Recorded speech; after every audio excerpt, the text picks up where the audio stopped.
अस्सलामुअलैकुम वरहमतुल्लाहि ताला वबरकातुहू। मोहतरम नाज़रीन और मेरे दोस्तों, उम्मीद है आप सब बाखैरियत व आफ़ियत से होंगे। 2 दिन पहले एक वीडियो आई थी फ़लस्तीन से कि जहां बम गिराया गया और छोटे छोटे बदन के टुकड़े हवाओं में उड़ रहे थे।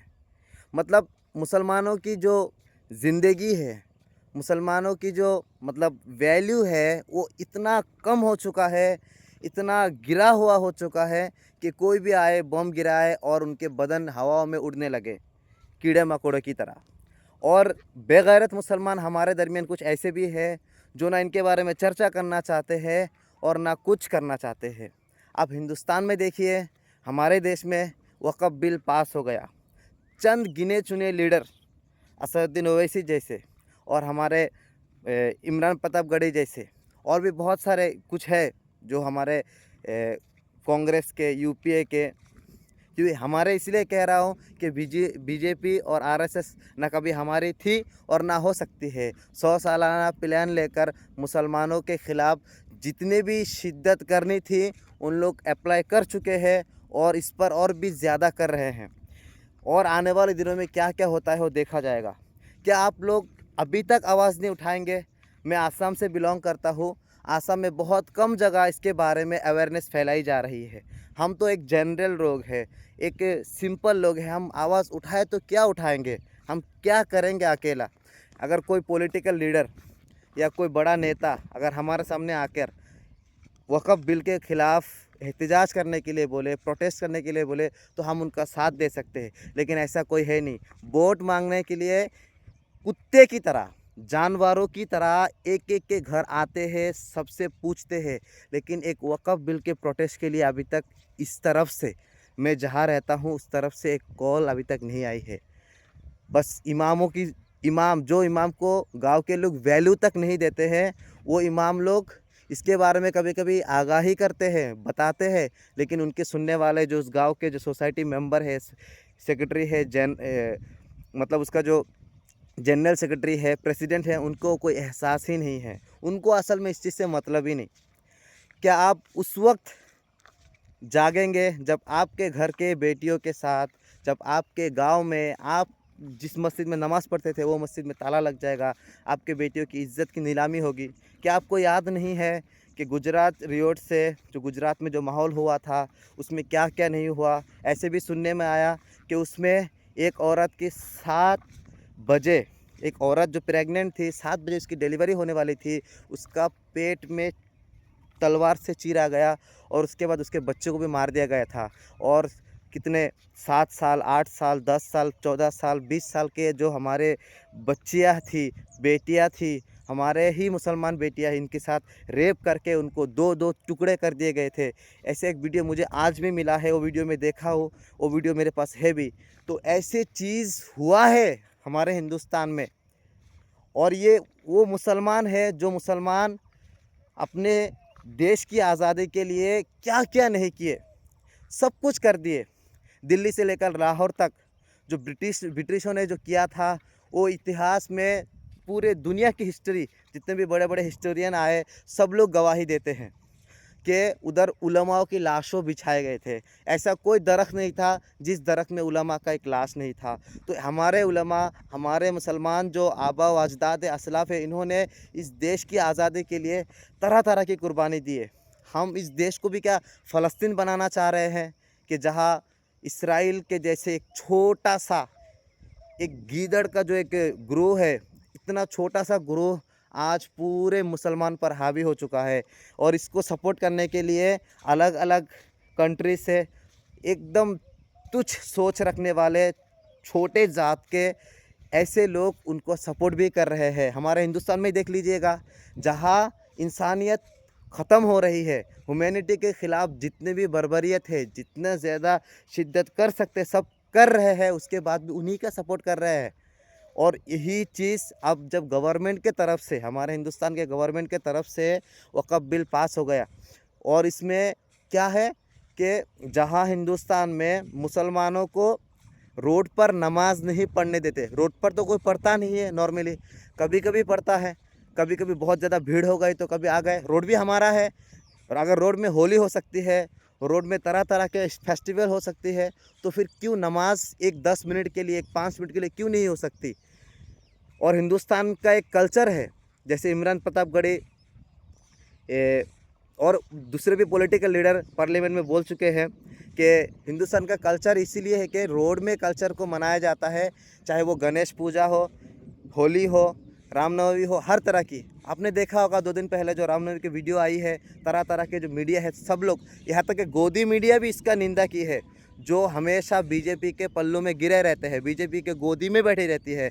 ऐसे गोदी मीडिया भी इसको बहुत बुरा भला कहा है कि रामनवमी अगर इस तरह मनाया जाए।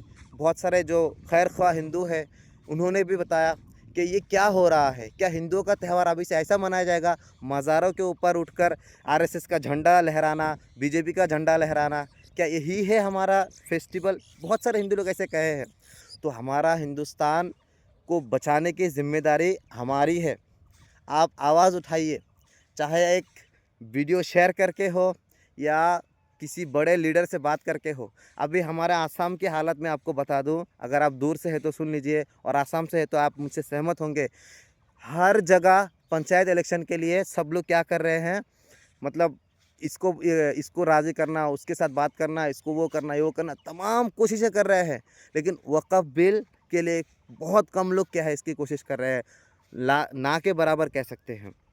तो जब वक़्फ़ बिल, मेरे भाई, मेरे दोस्त, मेरे यार और मेरे प्यारे मोहतरम जो लीडर जैसे लोग हैं, अगर आप मेरी बात सुन रहे हैं तो मैं आपसे गुजारिश करूंगा कि आज अगर आप शरीयत को नहीं बचाएंगे, शरीयत के लिए आवाज़ नहीं उठाएंगे, कल आपके पास शरीयत नहीं होगी, आप क्या कीजिएगा प्रेसिडेंट होकर, एमएलए होकर या तो मेंबर होकर, आप क्या करेंगे, क्या कर सकते हैं आप? कुछ नहीं कर पाएंगे। आपको बताया जाएगा, बल्कि आप ज़्यादा मजबूर होंगे, आपको और भी कुछ करने नहीं दिया जाएगा। हम लोग तो कुछ कर लेंगे अपने घर पर या अपने एरिया पर रहकर, लेकिन आप क्या करेंगे जब आपको जैसे मुसलमान के ख़िलाफ़ बोलने वाले लोग, जो हमारे नबी के ख़िलाफ़ बोलते हैं, उन लोगों के साथ आपको बैठना पड़ेगा, तब आप क्या करेंगे। वक़्फ़ बिल पास होने के बाद सिर्फ 3 एमएलए ऐसे हैं, एक कांग्रेस के और एक असदुद्दीन ओवैसी और एक अमानतुल्लाह खान, और एक अमानतुल्लाह खान। इन जैसे 3 एमएलए सुप्रीम कोर्ट तक गए हैं, एमपी एमएलए सुप्रीम कोर्ट तक गए हैं। क्या हमारी जिम्मेदारी नहीं है, हम में से जो लीडर्स है, हमारे अपने दरमियान जो लीडर्स हैं जिनको हम वोट देते हैं, क्यों नहीं गए वो लोग? क्या इतना कमज़ोर है तो फिर क्यों लीडर बनने के बारे में सोच रहे हैं? क्या ये पैसा कमाने का एक ज़रिया बना लिए है, मुसलमानों का इमोशन के साथ खेल के, मुसलमानों का जो एक ताकत है उसको ही करके। अल्लाह ताला से दुआ है कि अल्लाह ताला हमारे जो मुसलमान हैं इनको सही समझ अता करे, और अल्लाह ताला से ये भी दुआ है कि अल्लाह ताला हम सबको हक बात कहने की और हक से जुड़े रहने की तौफीक अता फरमाए। लास्ट एक बात कहता हूँ कि ये मुसलमान वो मुसलमान है कि जिन्होंने 313 होकर बदर के जंग में हज़ारों से भी ज़्यादा लोगों को हराया था। ये मुसलमान वो मुसलमान है जब हिंदुस्तान की आज़ादी की बात आई तो मस्जिदों से, मिंबर से जिहाद का फ़ैसला दिया था उलमा ने। तो तमाम उलमा अपनी जान के परवाह किए बग़ैर हिंदुस्तान की आज़ादी के लिए निकल आए थे। ये मुसलमान वो मुसलमान है जो आज भी अगर उलमा की आवाज़ आ जाए तो करोड़ों में, लाखों में, हज़ारों में जितने भी लोग हैं, आज भी उनके अंदर वो ईमान की ताकत है कि वो जमा हो जाए। तो मैं तमाम अपने जो देश के लीडर्स हैं, चाहे वो मुसलमान के ख़िलाफ़ है या मुसलमान के साथ है, मैं ये गुजारिश करता हूँ कि माहौल ख़राब ना कीजिए। अगर आप माहौल ख़राब करते रहेंगे तो वो दिन दूर नहीं कि जिस दिन कोई आलिम, जिस दिन कोई बड़ा मुसलमान का लीडर परेशान होकर खुदा के तरफ हाथ उठाकर दुआएं मांगकर इस्तिखारा कर कर अगर एक बार कॉल दे दिया कि अभी जिहाद फ़र्ज़ हो चुका है, जिहाद एक नफ्स से होता है जो हम हर दिन जिहाद कर रहे हैं। आप वक़्फ़ बिल पास किए, आपने हमारे मुसलमान औरत के साथ ज़बरदस्ती किए, सब कुछ किए। मुसलमान को नमाज़ पढ़ने नहीं देते, अपने ही घर के छत पर नमाज़ पढ़ने नहीं देते हैं, और उस बिल में आप लोग बोलते हैं कि आप क्या करेंगे, मुसलमान की भलाई के लिए ये कर रहे हैं। मुसलमान की भलाई के लिए ये वक़्फ़ बिल को सरकारी प्रॉपर्टी बनाना ज़रूरी है। आप बनाइए ना हिंदू प्रॉपर्टी को सरकारी सरकारी इसमें गवर्नमेंट के साथ जोड़िए, चाहे दूसरे धर्म का प्रॉपर्टी है उसके साथ जोड़िए। आप मुसलमानों के साथ पीछे क्यों पड़े हैं? क्या ज़रूरत है? आपकी ज़रूरत नहीं है हमको। आपको देश चलाने का मौका इस देश की जनता ने दिया है, तो आप चलाइए। किसी रिलीजियस का पर्सनल चीज़ को आप क्यों हाथ लगा रहे हैं?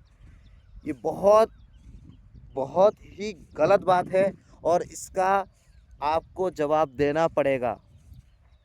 आपको जवाब देना पड़ेगा, आपके पार्टी को जवाब देना पड़ेगा। लोग आपको कभी भी नहीं छोड़ेंगे। तो ये चीज़ आप जो कर रहे हैं, आपका जो मकसद है वो पूरा समझ में आता है। सब कुछ आप एक प्री प्लान के तहत कर रहे हैं और ये चीज़ जो आप कर रहे हैं इसका आपको बहुत नुकसान होगा। तो मुसलमानों को उकसाइएगा नहीं। मुसलमानों का जो एक सब्र का एक आखिरी हद होता है वहाँ तक नहीं जाइए। एक बार अगर मुसलमान खिलाफ हो गया, एक बार अगर मुसलमान इस चीज़ को ठान लिया कि आप जीना है या तो शहादत मुबारक हो। अगर इस तरह की वीडियो अगर उलमा की तरफ से आ गया या इस तरह के जो फतवे फैसले अगर उलमा लोग देना शुरू कर दिए तो आप कितनों को जेल में भरिएगा? आप कितनों को क्या कीजिएगा? आप क्या कर सकते हैं? आप नहीं कर पाएंगे। एक को जेल में भरिएगा, दो को जेल में भरिएगा, हज़ारों को जेल में भरिएगा। मुसलमान मरने से नहीं डरता। अगर मुसलमान के अंदर ईमान की जो ताकत है अगर वो एक बार उभर आए तो फिर वो मरने से नहीं डरता है। तो मैं गुजारिश करूँगा कि आप इस चीज़ को समझें और वक़्फ़ बिल को वापस ले लें। हम रिजेक्ट करते हैं इस वक़्फ़ बिल को और मुसलमानों से गुजारिश करूँगा कि आप फ़लस्तीन के लिए दुआ करें। हिंदुस्तान को फ़लस्तीन होने ना दें। अगर आप इस चीज़ को होने देंगे तो फिर आपकी बेटी, आपका बच्चा, आपके घर के लोग ही ये परेशान होंगे इस चीज़ से।